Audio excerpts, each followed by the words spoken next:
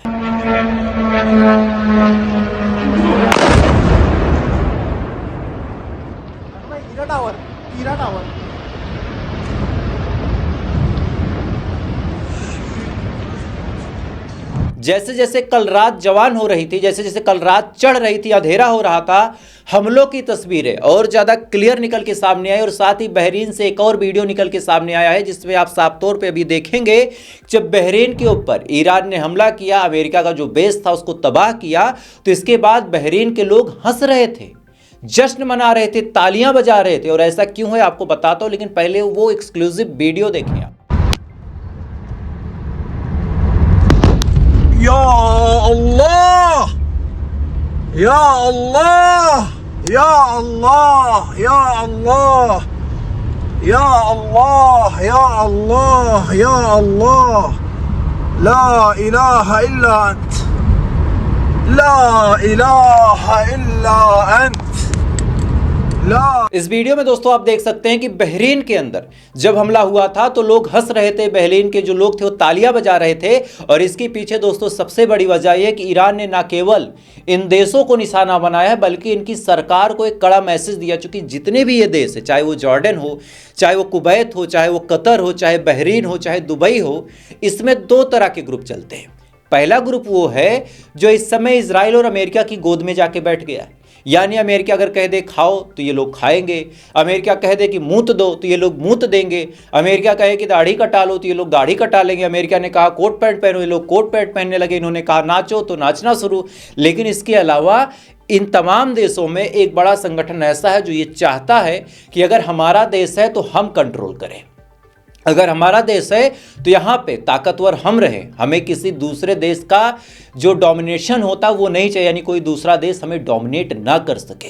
और इसी चीज़ पे ईरान ने स्पष्ट एक मैसेज दिया कि बाबू अगर तुम अपने आप को मजबूत बनाते, अगर तुम अमेरिका की गोद में जाके ना लेटते तो हमारी तरह तुम भी मजबूत होते। क्योंकि जब इजराइल और अमेरिका ने जॉइंट हमला किया था तो एक बार ऐसा लगा था कि शायद ईरान जवाब नहीं दे पाएगा, लेकिन ईरान ने जब जवाब दिया तब एक बड़ा स्पष्ट मैसेज लोगों के पास पहुंचा कि भाई साहब, ईरान जो आज तक कहता था कि हम बड़े मजबूत हैं, वो बातें हवा में नहीं कहता था, ईरान वास्तव में मजबूत है। इसके अलावा दुबई से, यूएई से वीडियो निकल के सामने आया है कि यूएई में भी जो अमेरिका का बेस है उसको टारगेट किया गया है।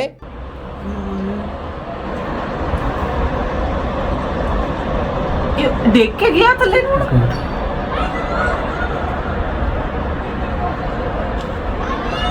जोर की आवाज है ना। और साथ ही इस टारगेट में बड़ा नुकसान अमेरिका के एयरबेस को हुआ है। हालांकि कैजुअलिटी कितनी हुई है इसके बारे में एग्जैक्ट फिगर 2 या 3 दिन बाद ही आ पाएंगे, लेकिन इसके अलावा बहुत बड़ा नुकसान दुबई को इस वजह से भी हुआ है क्योंकि बुर्ज खलीफा, जिसके बारे में हम तमाम लोग जानते हैं, जिसके बारे में पूरी दुनिया में एक भौकाल है कि बुर्ज खलीफा हो या फिर दुबई के अलग अलग जो इलाके हैं वो बड़े सेफ है, बड़े सिक्योर हैं।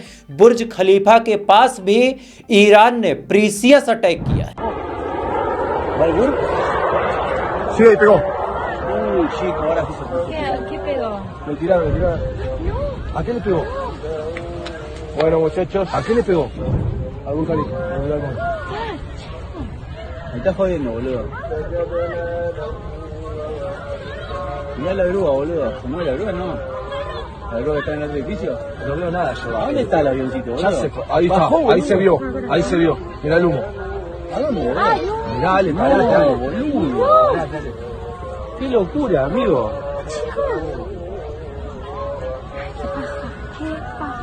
No, mamá. इस वीडियो में दोस्तों आप साफ तौर पे देख सकते हैं कि बुर्ज खलीफा के जस्ट बगल वाली बिल्डिंग में ईरान के ड्रोन जाके हिट करते हैं। शायद 136 ड्रोन जो है जिसके दम पे ईरान इतना तबाही मचा रहा है वो बड़े ही प्रीसियस अटैक कर रहे हैं। तो क्या बड़ा सवाल ये है कि ईरान साइबर सिक्योरिटी में भी इतना आगे है, चूंकि रात के अंधेरे में अगर हमला करना है और एक सटीक जगह पे हमला करना है ताकि कोई सिविलियन ना मारा जाए, किसी आम जनता को नुकसान ना पहुंचे, तो क्या ऐसा कुछ है जिसके दम पे ईरान इतना प्रीसियस अटैक कर रहा है? तो बेल इसके मामले में जब मैंने अमरीश मिश्रा साहब को सुना, उनसे थोड़ी सी बातचीत हुई, तो अमरीश मिश्रा साहब ने एक बड़ी स्पष्ट बात बताई। और अमरीश मिश्रा एक ऐसे शख्स हैं जो 6 महीने पहले ईरान भी जा चुके हैं, ईरान के तमाम बड़े बड़े लोगों से उनकी मुलाकातें भी रही हैं, ईरान की सिक्योरिटी के लोगों से उनके कनेक्शन है, साथ ही ईरान की मीडिया से भी डायरेक्ट टच में रहते हैं, बीच बीच में ईरान और फिलिस्तीन का दौरा भी करते रहते हैं। तो ऐसे हाल में आप ये बात क्लियर जानिए कि उनके पास काफ़ी अंदर की खबरें होती हैं जो खबरें हम तक आप तक नहीं पहुंच सकती थी। उन्होंने बड़े साफ तौर पर बताया कि अभी इस जंग में 2 चीज़ें हैं। पहली बड़ी चीज़ दोस्तों ये है कि अमेरिका अभी भी डायरेक्ट इन्वॉल्व नहीं है। अब डायरेक्ट इन्वॉल्व होने का मतलब बड़ा साफ है कि अमेरिका अपने देश से B-2 बॉम्बर लेके और तमाम चीज़ों को लेके निकले और हमला कर दे, या फिर जो जेरल्ड फोर्ड है या फिर अब्राहम लिंकन है उससे हमला कर दे। लेकिन अभी तक अमेरिका ने ऐसा कोई काम इजराइल के कहने पर नहीं किया। अभी तक अमेरिका केवल और केवल अपने एयर बेसिस का इस्तेमाल कर रहा है, और ऐसे हाल में ये कहना कि अमेरिका पूरी तरीके से इन्वॉल्व है ये पॉसिबल नहीं है। तो अमेरिका अभी तक पूरी तरीके से इन्वॉल्व नहीं है, लेकिन इसके अलावा दो देश ऐसे हैं जो पूरी तरीके से तो इन्वॉल्व नहीं है लेकिन इनडायरेक्टली तौर पे हैं। उनमें से एक का नाम रशिया है और दूसरे का नाम चाइना है। चूंकि अमरीश मिश्रा साहब ने अपने बयान में साफ तौर पे ये बात बताई है दोस्तों कि जिस हिसाब से एकदम पॉइंट पिन नोच पे, यानी फला जगह मिसाइल मारनी है तो फला जगह ही मिसाइल मारी जाएगी, ऐसा तभी पॉसिबल है जब चाइना के सैटेलाइट्स एकदम एग्जैक्ट कोऑर्डिनेट भेज रहे हो और हर एक सेकंड भेज रहे हो कब यहाँ पे टारगेट करो। चूंकि हम सभी जानते हैं कि आसमानी ताकत में, यानी चाहे साइंस हो चाहे टेक्नोलॉजी हो, मिसाइल्स की बात आप हटा दी तो ईरान थोड़ा सा अमेरिका और इजराइल से लैग करता है, लेकिन इतना सटीक हमला अगर ईरान कर रहा है तो जाहिर सी बात उसमें चाइना और रशिया की जो सैटेलाइट की ताकतें हैं वो डायरेक्ट इन्वॉल्व नजर आती है। इसके अलावा अब तेल अवीव की खबरें आपको बताता हूं कि हाइफा पोर्ट पे बड़ा इंपैक्ट देखने को मिला है। जो हाइफा एयरपोर्ट है उसको तबाह कर दिया ईरान ने। इसके अलावा बड़ी खबर ये आई है कि तेल अवीव में भी मल्टीपल जगहों पे हमला हुआ है।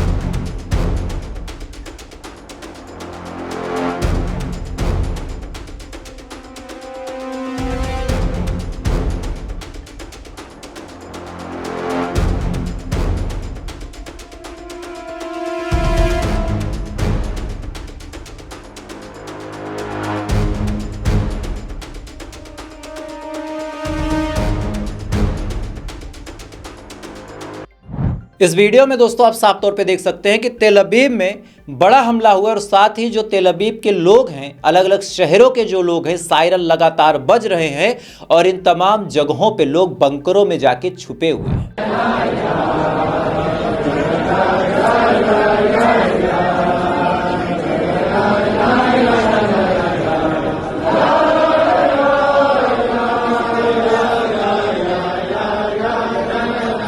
इसके अलावा दोस्तों इजराइल के अलग अलग शहरों में जो मल्टीपल इम्पैक्ट है, मैं उसका प्रीशियस और एक्सक्लूसिव वीडियो आपको डायरेक्ट दिखाना चाहूंगा कि एक बार अलग अलग शहरों में जो इम्पैक्ट हुआ है उस वीडियो को भी आप डिटेल में देखें।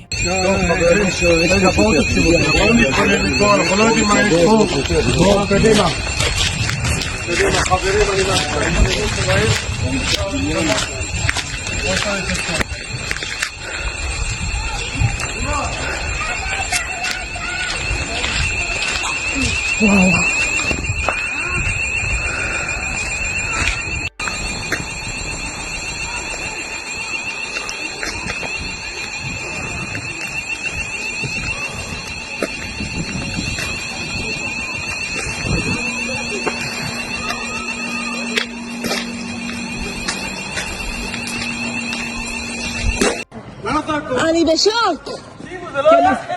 משהו נפל פה!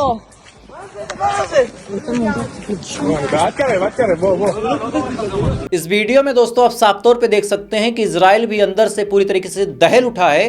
क्योंकि इजराइल का ये प्लान था कि अगर एक बार हम तमाम बैलिस्टिक मिसाइलों के ठिकानों पे हमला करेंगे, तमाम लॉन्चरों को तबाह कर देंगे, तो शायद ईरान के पास और कोई ऑप्शन बचेगा नहीं, ईरान हमला कर नहीं पाएगा और ऐसे हाल में हम जंग जीत जाएंगे। लेकिन ईरान ने इतिहास में पहली मर्तबा ऐसा कोई देश पैदा हुआ है जिसने 7-8 देशों को दहला दिया। उनमें से पहला देश जॉर्डन है, दूसरा इराक है, तीसरा कुवैत है, चौथा कतर है, पांचवा बहरीन है, छठवां दुबई है और सातवां इजराइल है। और इसके अलावा भी 2-3 देश ऐसे हैं जिनको टारगेट लॉक करके ईरान ने रखा है।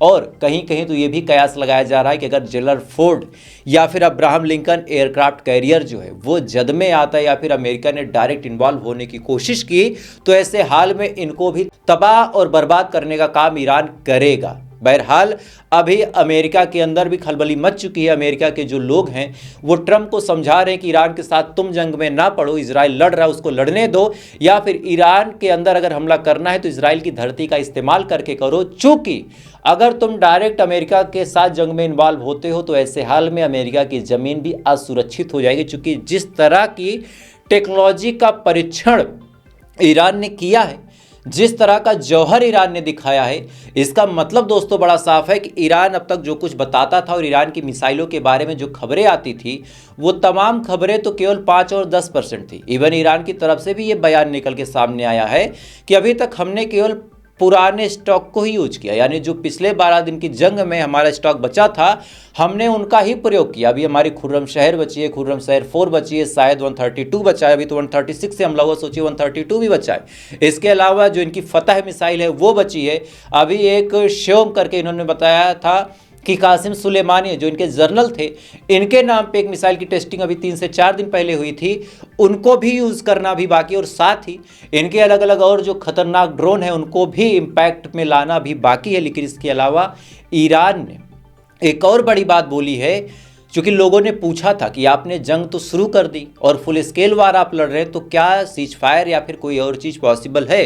तो अब्बास कराची ने दोस्तों साफ तौर पे ये बयान दिया कि सीज फायर और जंग रोकना पॉसिबल है, लेकिन इसके लिए बस एक सिंपल काम है कि हमारे ऊपर हमला बंद हो जाए और हमारी सिक्योरिटी को कोई खतरा ना रहे। हम कोई जंग लंबा खींचना नहीं चाहते या फिर हमारा कोई एजेंडा ये भी नहीं है कि हम एक देश को तबाह और बर्बाद कर दें। बस इतना जानिए कि हमारे ऊपर जब हमला रुक जाएगा तो हम भी जंग बंद कर देंगे। United States and Israel who started this aggression. So there is no limit for us to defend ourselves, but once the aggression is stopped, we would also stop our self-defense. This is quite obvious and quite natural. इसके अलावा जो IRGC के general Ibrahim जल्लारी हैं, इन्होंने भी साफ तौर पे ये बात क्लियर कर दी है कि अगर हमारे पेशेंस को और टेस्ट करने की गलती, ईरान के अंदर घुस के मारने की गलती इजराइल और अमेरिका करता है तो ऐसे हाल में इनका कोई नामो निशान नहीं बचेगा।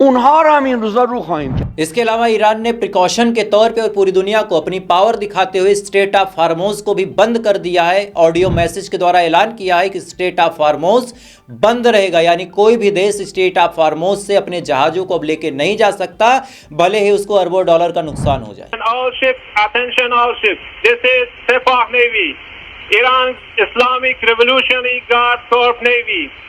From now on, all navigating through the Strait of Hormuz is forbidden. No ship in every type is not allowed to pass from Strait of Hormuz till next notice. This is Sepah Navy out. इस video में आप साफ तौर पे देख सकते हैं, सुन सकते हैं, हालांकि ऑडियो मैसेज था, लेकिन जिनको फारसी भाषा का ज्ञान होगा वो समझ गए होंगे कि आखिर ईरान ने स्ट्रेट ऑफ हार्मोज को लेके भी क्या बड़ी चेतावनी दी है। लेकिन इसके अलावा अब बड़ा सवाल ये निकल के सामने आता है कि पूरी दुनिया के नुकसान तो हमने दिखाए, कतर में क्या हुआ हमने दिखाए, जॉर्डन में क्या हुआ हमने दिखाए, बहरीन में कितना हुआ, दुबई में कितना हुआ, इसराइल में, तेल अवीव में, लेकिन आखिर ईरान को क्या नुकसान हुआ। चूँकि अगर ये चीज़ मैं आपको नहीं बताऊंगा दोस्तों तो ये बेईमानी होगी, चूँकि खबरें दोनों तरफ की जानना बिल्कुल ज़रूरी है। तो सबसे पहले आज रात लगभग 12-1 बजे के आसपास ईरान में एक जगह लगती है जंजन में बड़ा हमला हुआ है और उस हमले की भी कुछ एक्सक्लूसिव तस्वीरें मैं चाहूँगा कुछ हमले की एक्सक्लूसिव तस्वीरें आप देखें।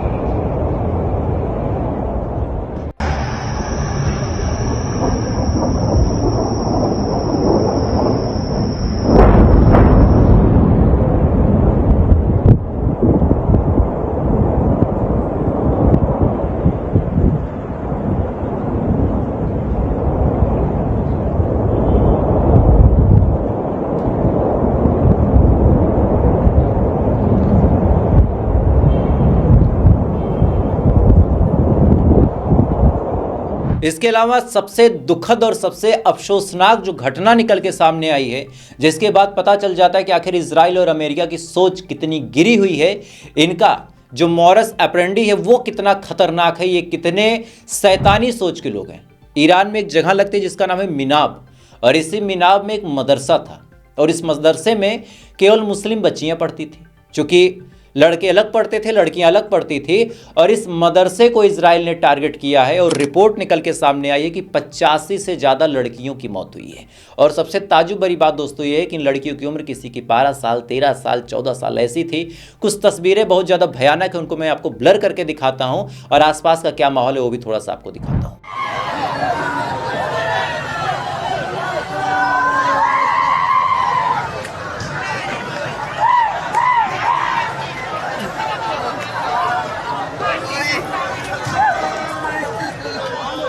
इस वीडियो में दोस्तों आप साफ तौर पे देख सकते हैं कि बड़ा इम्पैक्ट हुआ है। 85 से ज़्यादा बच्चियों को इजराइल ने मार दिया। ये बच्चियां शहीद हुई हैं, क्योंकि ना तो इनकी कोई गलती थी, ना इनका कोई गुनाह था। ये तालीम लेने के लिए मदरसे में गई थी और इजराइल ने इन बच्चियों को टारगेट किया है। साथ ही बैग का भी जमावड़ा आपको स्क्रीन पे ब्लर करके दिखाता हूं कि जिन बच्चियों को मारा गया उनके बैग्स किस हिसाब से इकट्ठा किए गए, पूरे खून से सने हुए। वीडियो काफ़ी खतरनाक, इस वजह से मैं आपको थोड़ा सा ब्लर करके दिखाऊंगा।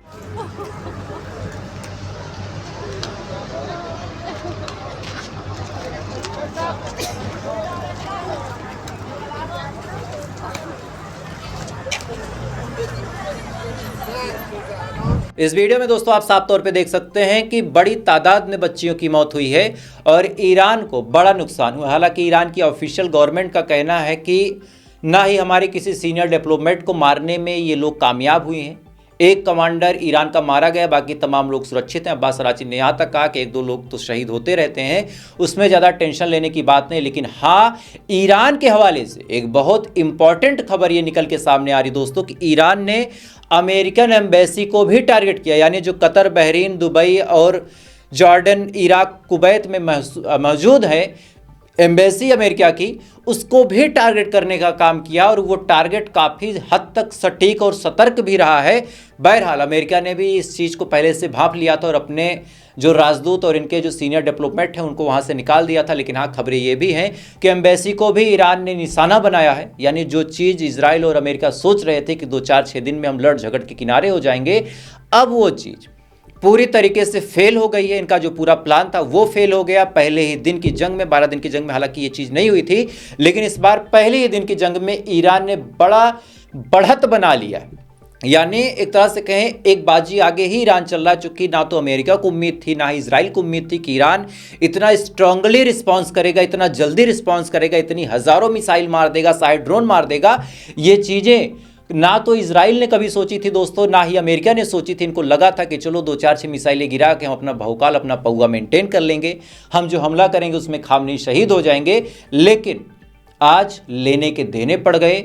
इजराइल मार खा रहा है, अमेरिका में हिम्मत नहीं है। मैं भी जब तक आप ये वीडियो देखें, हो सकता है चांसेस है, चूंकि जब तक मैं वीडियो बनाता हूँ, रिकॉर्ड करूँगा, पीछे जो तमाम एनिमेशन देखते हैं, एडिट होता है तो घंटे, 2 घंटे, 3 घंटे का टाइम लग जाता है। हालांकि मैं सोच रहा हूँ किसी दिन लाइव बैठ के या फिर आज शाम को ही लाइव बैठ के लगातार खबरें पढूं, जैसा रिस्पांस होगा मैं आपको बताऊंगा। लेकिन हो सकता है कि B-2 बॉम्बर इंटर कर चुके हैं, लेकिन अभी तक अमेरिका के अंदर ये हड़कंप मचा हुआ है कि आखिर हमें आना है कि नहीं आना। चूंकि इनको पता है कि ईरान के साथ जंग लड़ने में हमने अपनी 2 बड़ी चीज़ें दांव पे लगा दी।